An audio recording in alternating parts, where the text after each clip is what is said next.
2025 अब खत्म होने की कगार पर है और क्या कमाल का साल रहा बॉलीवुड के लिए। एक तरफ तो कई फिल्में बॉक्स ऑफिस पर धमाल मचा रही है, रिकॉर्ड तोड़ रही है, तो दूसरी तरफ कुछ ऐसी फिल्में और सीरीज रिलीज हुई जो शुरू से आखिर तक विवादों में घिरी रही।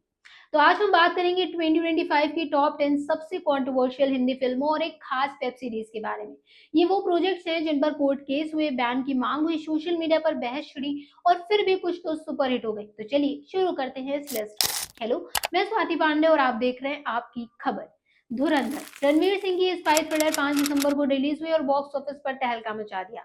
1000 करोड़ से ज्यादा की कमाई, 2025 की सबसे बड़ी हिट। लेकिन विवाद भी कम नहीं।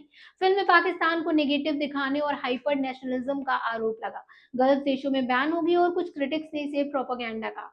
मेजर मोहित शर्मा की फैमिली ने भी क्लेम किया कि स्टोरी उनकी लाइफ से इंस्पायर्ड है, बिना परमिशन की। फिर भी विरोध के बावजूद रिकॉर्ड तोड़ कमाई, यही तो बॉलीवुड की पार है। Paresh Rawal starrer film the Taj story 31 अक्टूबर को आई और ताजमहल के ओरिजिन पर कोर्ट रूम ड्रामा थी। ट्रेलर से ही कंट्रोवर्सी शुरू। ताजमहल को शिव मंदिर बताने जैसे क्लेम्स पर सांप्रदायिक तनाव फैलाने का आरोप। पोस्टर में शिवलिंग दिखने की वजह से बैकलैश इतना कि पोस्ट डिलीट करना पड़ा। क्रिटिक्स ने इसे प्रोपेगेंडा कहा, लेकिन कुछ लोगों ने इसे हिस्टोरिकल डिबेट का हिस्सा माना। द बैट्स ऑफ बॉलीवुड, ये आर्यन खान की डायरेक्टोरियल डेब्यू वेब सीरीज है जो नेटफ्लिक्स पर सितंबर में आई। बॉलीवुड की पैरोडी, नेपोटिज्म, ड्रग्स और इंडस्ट्री की हिपोक्रेसी पर सटायर। मजेदार थी लेकिन कंट्रोवर्सी की खान। समीर वानखेड़े ने डिफेमेशन सूट ठोक दिया, क्लेम की उनका कैरेक्टर नेगेटिव दिखाया गया। कोर्ट तक बात पहुंची और कुछ सीन्स भी बहस हुई। फिर भी सीरीज हिट रही और बॉलीवुड के अंदरूनी राज खोलने के लिए तारीफ मिली।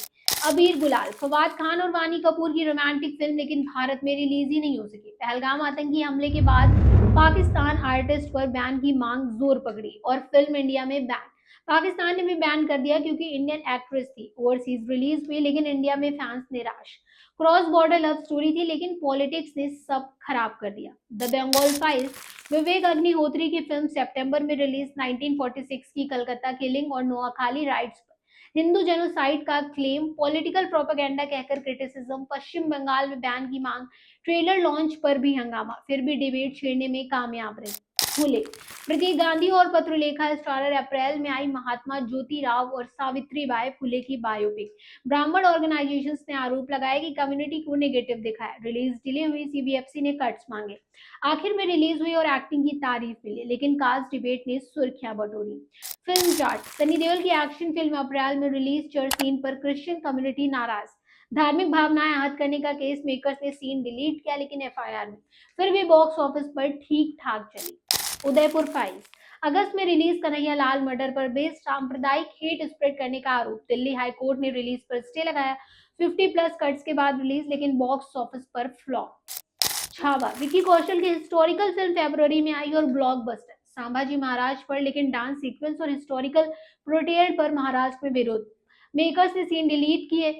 फिर भी साल की टॉप ग्रॉसर्स में से एक। इमरजेंसी, कन्नड़ नॉट डायरेक्टेड, जनवरी में रिलीज। 1975 इमरजेंसी पर सिख कम्युनिटी ने हिस्टोरिकल फैक्ट से छेड़छाड़ का आरोप लगाया।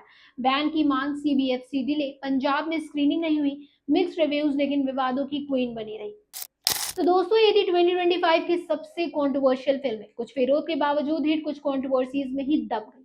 बॉलीवुड में ड्रामा सिर्फ स्क्रीन पर नहीं, ऑफ स्क्रीन भी कम नहीं है। आपको इनमें से कौन सी सबसे इंटरेस्टिंग फिल्म लगी, कमेंट में बताइएगा।